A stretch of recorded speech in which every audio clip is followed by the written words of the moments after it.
داستان حرم حق کے قیام کی کوشش ہے اور حق کے قیام کی جد و جہد ایثار اور قربانی کا دوسرا نام ہے۔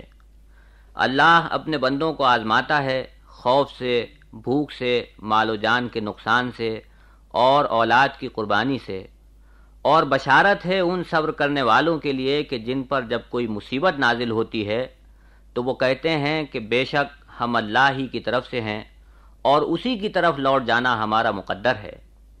حق کی راہ میں قربانی پیش کرنے کی روایت حضرت اسماعیل علیہ السلام سے شروع ہوئی اور اس کا کمال حضرت امام حسین علیہ السلام کی قربانی میں ظاہر ہوا۔ امام حسین علیہ السلام رسول اللہ صلی اللہ علیہ وآلہ وسلم کی صاحبزادی جناب فاطمۃ الزہرا کے فرزند تھے۔ جناب سیدہ رسول کی وہ صاحبزادی ہیں جن کے متعلق آپ نے فرمایا ہے کہ فاطمہ میرا حصہ ہے، جس نے اس کو اذیت دی اس نے مجھ کو اذیت دی۔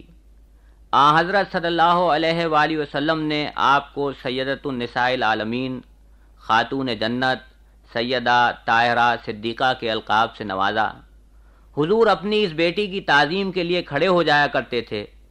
یہ عزت اور احترام اس لیے تھا کہ عبادت اور طہارت میں جناب بطول پاک کا مرتبہ اللہ کے نزدیک اتنا بلند تھا کہ اللہ کا محبوب صلی اللہ علیہ وآلہ وسلم ان کو محبوب رکھے اور ان کی عزت و تکریم کرے۔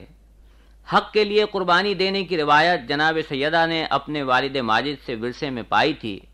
آپ کی والدہ گرامی جناب خدیجہ الکبریٰ بھی پوری زندگی حضرت صلی اللہ علیہ وآلہ وسلم کی شریک کار اور خدمت گزار رہیں۔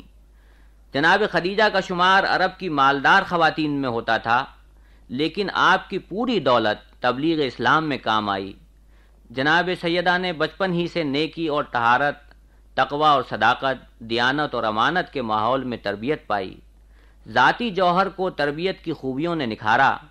پھر آپ کی شادی اس قابل احترام شخصیت کے ساتھ ہوئی جسے اقبال نے مسلم اول اور شہ مرداں کہا ہے۔ جناب علی مرتضیٰ علیہ السلام پیغمبر اسلام صلی اللہ علیہ وآلہ وسلم کے چچا زاد بھائی، آپ کے رفیق کار، مجاہد، عابد، عالم اور فقیہ تھے۔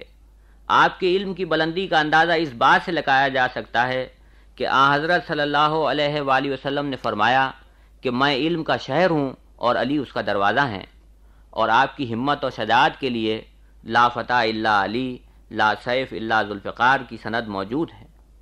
ایسے ماں باپ کی آغوش میں پرورش پانے والا بچہ اگر امام عاشقاں ہو تو اس میں تعجب کی کیا بات ہے۔ امام حسین علیہ السلام کو باپ اور ماں دونوں طرف سے خوبیاں ہی خوبیاں ورثے میں ملی تھیں۔ آپ کی والدہ ماجدہ سیدۃ النساء العالمین تھیں تو آپ سید شباب اہل الجنہ کہلائے۔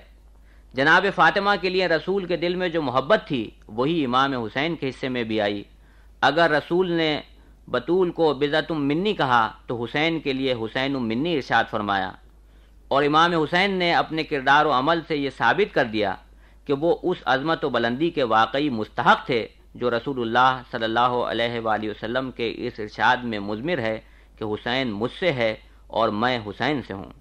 اس لیے کہ جب اسلام پر ایک ایسا وقت آیا کہ جب اسلامی اقدار کو حکومت کی طاقت پامال کر رہی تھی تو رسول کا نواسہ سر سے کفن باندھ کر اٹھا اور حق کی راہ میں اپنی جان، اپنے مال، اپنے آل و اولاد اور اپنے انصار و اقربا کی قربانی پیش کر کے اسلام کو نئی زندگی اور حق کو نئی عظمت بخشی۔ حسین ابن علی بچپن ہی سے اس بات کے عادی تھے کہ جب اسلام کی صداقت کی گواہی دینی ہو تو وہ اپنے آپ کو میدان امتحان میں پیش کر دیں۔ مباہلے کے واقعے میں اسلام کی صداقت کے ثبوت میں رسول اکرم صلی اللہ علیہ وآلہ وسلم جن برگزیدہ ہستیوں کو لے گئے تھے ان میں امام حسین اور ان کے بھائی امام حسن علیہ السلام، ان کی والدہ جناب سیدہ اور ان کے والد جناب علی مرتضیٰ شامل تھے۔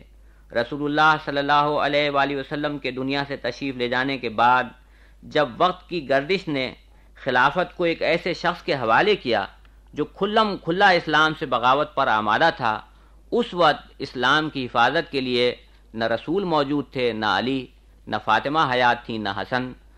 رسول اللہ صلی اللہ علیہ وآلہ وسلم کا چھوٹا نواسا قربانی کے لیے اٹھا اور حق کی راہ میں وہ عدیم المثال قربانی پیش کی جس کے متعلق علامہ اقبال نے فرمایا، تا قیامت قطع استبداد کرد موج خون او چمن ایجاد کرد، نقش الا اللہ بر صحرا نوشت، سطر عنوان نجات ما نوشت، رمز قرآن از حسین آموختیم، ذاتش او شعلہ اندوختیم. This program is the sole property of Pakistan Broadcasting Corporation, Islamabad. Piracy in this regard is illegal.